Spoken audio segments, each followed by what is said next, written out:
एक समय की बात है। वनवास काल में प्रभु श्री राम, माता सीता और लक्ष्मण अनेक आश्रमों में घूमते हुए ऋषिमुनियों से मिलते रहे। कहीं भक्ति का संदेश मिला, कहीं वैराग्य की शिक्षा। और एक दिन वे पहुंचे महर्षि अगस्त्य के पवित्र आश्रम पर। अगस्त्य मुनि के दर्शन करते ही श्री राम ने प्रणाम किया और कहा, गुरुदेव, आप तप के सागर हैं।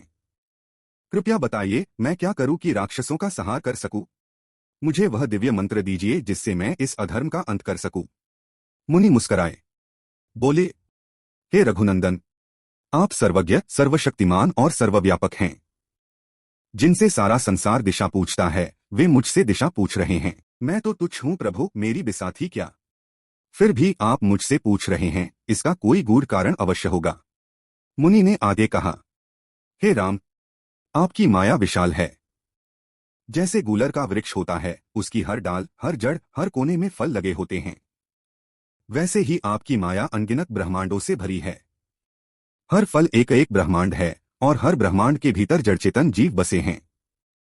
पर वे नहीं जानते कि उस फल के बाहर भी कुछ है।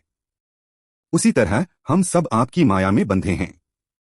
आपके विराट स्वरूप का पूरा ज्ञान किसी को नहीं। प्रभु, यह सारा संसार समय काल के अधीन है। समय सबको खा जाता है, सब नष्ट कर देता है, परंतु वही काल भी आपसे भयभीत रहता है। आपसे बड़ा कौन? फिर भी आप मुझसे पूछ रहे हैं मंत्र का मार्ग। यह तो आपकी विनम्रता है। हे कृपा निकेतन प्रभु, मैं आपसे बस एक ही वर चाहता हूं। आप मेरे हृदय में अपनी भार्या सीता और भ्राता लक्ष्मण सहित सदा के लिए विराजें। मुझे आपके चरणों की अविचल भक्ति मिले, ऐसी भक्ति रूपी वृत्ति जो कभी टूटे नहीं।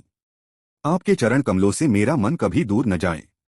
प्रभु, यद्यपि आप अनंत हैं, आपको बुद्धि, वाणी, इंद्रिय कोई भी पूर्ण रूप से जान नहीं सकती। आप केवल अनुभव से जाने जाते हैं।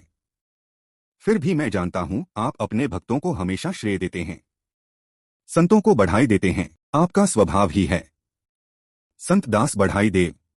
इसलिए आप मुझसे यह प्रश्न कर रहे हैं ताकि मुझे गौरव दे सकें। अगस्त्य मुनि ने कहा, प्रभु, निकट ही एक अत्यंत पवित्र स्थान है, पंचवटी। वहीं जाकर आप निवास करें। वह स्थान पहले गौतम मुनि के शाप से निर्जन हो गया था। आपके पवित्र चरणों से उसका शाप दूर होगा। वह फिर से पवित्र भूमि बन जाएगी। मुनि की आज्ञा पाकर श्री राम, सीता और लक्ष्मण पंचवटी की ओर चले। रास्ते में उनकी भेंट हुई जटायु से, जो उनके पिता तुल्य बने और जिनसे राम ने घनिष्ठ प्रेम किया। गोदावरी नदी के तट पर उन्होंने पत्तों की झोपड़ी बनाई और वहीं निवास किया। राम के आने से वह क्षेत्र पावन बन गया। जो जंगल कभी भय और राक्षसों से भरा था, वह अब भक्ति, सौंदर्य और शांति से भर गया। बरसना उसका स्वभाव है। पशु निडर होकर विचरने लगे, पात्र बनकर हर वृक्ष जैसे आनंद में झूमने लगा। शरणागति समर्पण का अर्थ है पात्र को सीधा कर देना। जैसे ही तुम अपने मन का उल्टा पात्र सीधा करोगे, कृपा अपने आप भरने लगेगी। भगवान को तुम्हारे सोने चांदी के मंदिर नहीं चाहिए। भगवान चाहते हैं बस एक चीज, विश्वास का एक कण, एक सच्चा पल जब तुम कहो, हे प्रभु, अब सब आपके हवाले। जो आप चाहो वही होगा। और जैसे ही तुम यह कहते हो, जीवन में एक दिव्य शक्ति काम करने लगती है। जो असंभव लगता था वो संभव होने लगता है। जो खोया हुआ लगता था वो मिल जाता है। जो टूट गया था वो जुड़ जाता है। तो याद रखना, अगर हमें कृपा चाहिए तो पहले श्रद्धा करनी होगी। अगर हमें भगवान का सहारा चाहिए तो पहले झाड़ी छोड़नी होगी। अगर हमें परम शांति चाहिए तो पहले अहंकार छोड़ना होगा। ईश्वर कहते हैं, मैं तेरे बहुत करीब हूं, बस तू विश्वास कर और एक कदम मेरी ओर बढ़ा, बाकी मैं संभाल लूंगा। पहले श्रद्धा रखो, कृपा अपने आप बरसेगी। भगवान कहते हैं, तू चल, मैं साथ हूं। संतों मुनियों ने राहत की सांस ली। अब उन्हें कोई भय नहीं रहा, क्योंकि जहां शस्त्रधारी राम आ जाए वहां अन्याय और आतंक टिक नहीं सकता।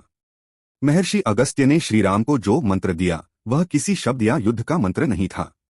वह था भक्ति का मंत्र, आत्मसमर्पण का मंत्र और हृदय में प्रभु को बसाने का मंत्र। उन्होंने कहा, प्रभु, राक्षसों का संहार आपका कार्य नहीं, आपकी लीला है।